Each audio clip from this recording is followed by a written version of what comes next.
started. So as we know, the causes of economic change in the UK, so deindustrialisation and the closing of factories, globalisation and increasing interconnectivity between people, and also the government policies, particularly in the 80s and 90s from the Tory government, have led to differences in quality of life and standard of living between the north and south of the UK, with standard of living and quality of life generally being lower in the north of the UK. So we're going to look at some of the regional strategies that are happening to reduce this north-south divide. One of the examples is the Northern Powerhouse, massive amounts of investment by the national government in cities in the north of England. But another example, the Black Country LEP. LEP stands for Local Enterprise Partnership, working together with the national government, local councils and private businesses to drive regional economic growth in the form of the Midlands Engine programme.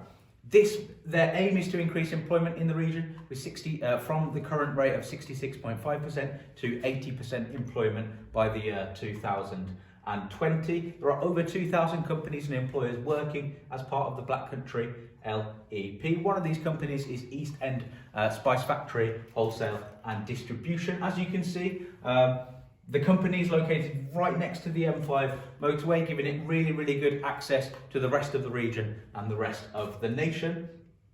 And the local council have given the company really cheap rent, but also cash incentives to train their staff in order to drive the growth of the business.